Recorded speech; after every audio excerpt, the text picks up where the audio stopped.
Hi everyone, welcome to Celebrate You. Next Monday, February 17th is Random Act of Kindness Day, and it starts off a whole week of kindness celebrations. So I wanted to share with you today some of my favorite books about kindness. Now, I'm not a public speaker, a teacher first, and this video is probably not going to be perfect, but that's okay. I'm here to share my passion with you, and I'm glad that you're joining me. So I'd like to begin by sharing the 3 books that I like to use with one of my favorite activities, which I'll be doing with my kids on Monday as well.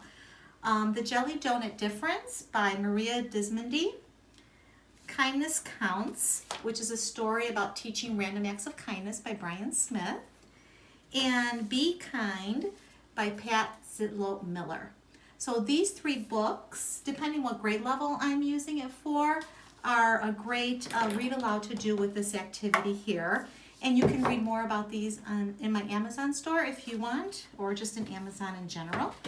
And so we start out with a clear bowl of water. And I start out by asking the kids, what do you think this bowl represents? So oftentimes they'll say, oh, maybe it represents our world or our school or my family. So we'll say, let's pretend that this bowl represents our world. And now we're going to add a little bit of food coloring to it. So I'll drop some food coloring in. And we'll just take a look and reflect on what is happening. And oftentimes, we'll talk about how the food coloring is spreading and how it is just kind of like creating webs. And we talk about, well, when you think about kindness and you think about this food coloring and what is happening, what comes to mind? And the analogies that are made are that, well, the food coloring was just one drop, but it's already making a difference in the water. And so just like one act of kindness can make a difference, the same thing is happening here. And we continue to add food coloring.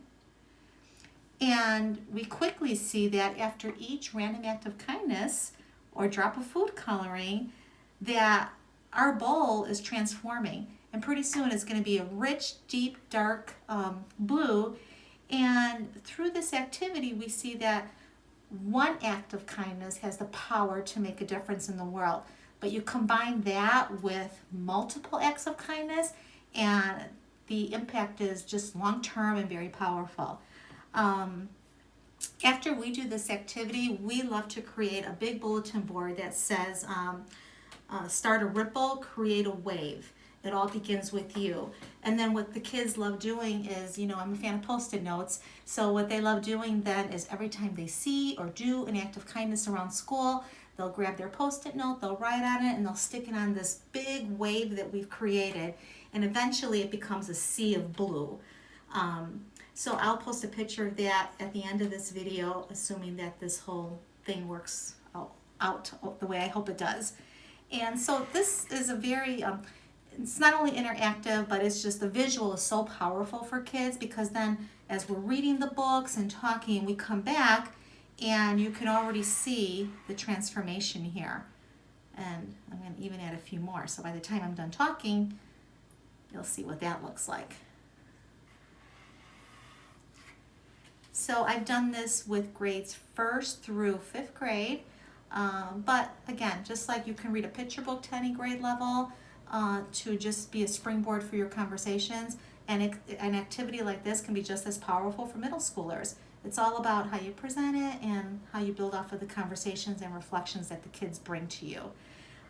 So there's my first activity.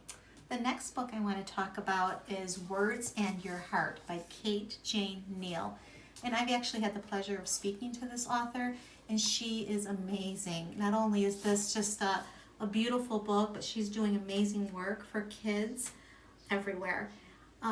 So I love this story because it is about words and how powerful they are. And the book starts off by saying, are you ready to listen? Are you ready to listen? Because this is really, really important. This book is about your heart. That little piece inside of you that makes you you. And that refrain continues throughout the whole book and just really is what captured my heart and my students' as well. And so it talks about how words have power. Words can make you cry. Words can make you happy. They can make you sing. They can encourage other people when they're feeling down.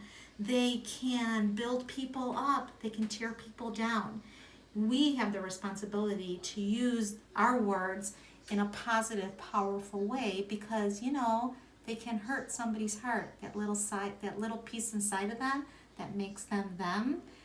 It's just the way this story is told. It's so beautiful, and it's a favorite of mine. And this inspired my Warm Your Heart Wednesday morning message activity. So if you follow me on Instagram, you might have seen that. It's part of my SEL message morning bundle on Teachers Pay Teachers. But it's an activity you can do any day, not even Wednesdays. Just what warms your heart, that little piece inside of you that makes you you. Have kids grab a Post-it note and share something to warm somebody else's heart.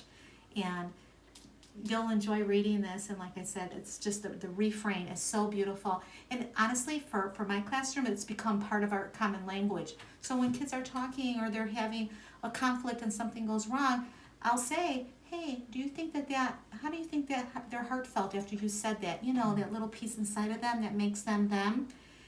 The refrain in this book has become a language that we refer to all the time in our classroom. So the kids refer to it just as much as I do. So you have to check this one out and do a warm your heart activity. So this is my book number 2, and look at my water from the other activity. Nice and blue, so you see, that's what the kids see towards the end. And so I'm ready to show you my next book.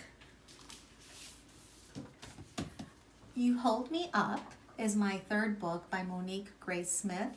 And I actually just stumbled upon this one on Amazon, and I thought, this sounds so good, and I ordered it. And it's a beautifully told story, and I'm just going to read the inside flap because it sums it up very nicely. This is a quiet story about the simplicity of love, the importance of respect, and the cultivation of compassion. And one of the refrains is, one of the ways that you hold me up is by showing me kindness. So I love reading this during Kindness Week, and a friend of mine a long time ago gave me a card that said, together we are fierce. And in the classroom, I often share that with my kids, and I'll say, together we are powerful, together we are fierce. So when you have a friend, you two can do amazing things together. You need to hold each other up. And so when I found this book, it really cemented what I'm trying to teach my kids every day. And please check this one out too. You won't be sorry. Now I'd like to introduce you to a book that was gifted to me by one of my parents. Adrienne Somecks Does Not Have a Horse by Mary Campbell. This is a story about a boy named Adrienne who goes to school every day talking about this beautiful horse that is on. And it's about a little girl named Chloe who absolutely does not believe him. How can Adrienne own a horse? He lives in a tiny house. He has holes in his shoes. And honestly, she's just tired of him exaggerating and just telling something that's not true.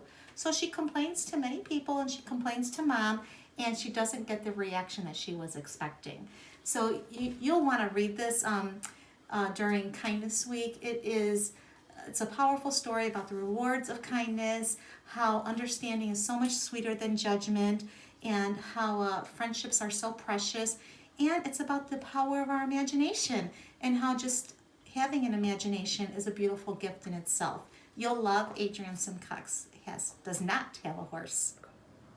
And last but not least, I have a story about a simple act of kindness, I Walk with Vanessa by Carrie Scoet. I think that's how you pronounce that. This is a wordless picture book, which I love using for SEL. In fact, probably tonight or tomorrow I'm going to be posting about another wordless picture book that I recently read with my kids called Brave Molly. And I talk about on my Instagram post about the power in wordless picture books for social emotional learning. They're great for questioning, inferencing, and predicting through an SEL lens. So as you're as you're going through the story, I just love to open up a page. I have the kids reflect for a little bit, and then I have them start asking questions that come to mind when they look at these pictures. And so it's wonderful for delving into their self-awareness, to building their emotional intelligence, And it's just a great a different approach than to simply reading a picture book. And I just find that the conversations that are inspired by these wordless picture books can be so deep. And again, especially if you read this, of course, like to a third grader, and then you read it to a middle schooler, they're going to come up with some questions that are obviously so very different, but that can take your conversations into so many different directions and allow you to just dig really deep. So I'm a big fan of wordless picture books. Look for my Instagram post about Brave Molly coming soon, and you will love reading I Walk with Vanessa during Kindness Week. So those are 1, 2, 3, 4, 5 of my favorites. There's many more, but I just wanted to show those today. And hopefully, if this works out, at the end of this video, I will show you what that kindness wave that I was talking about looks like. I'll show you a picture of my Warm a Heart Wednesday activity and of the jelly donut sprinkle activity that we do. And feel free to ask me any questions, share any comments, and again, like I said, this may not be the best way to do a video. I'm not sure. I guess I'll find out as time goes on, but thank you for joining me, and always celebrate you and your kids. Bye-bye.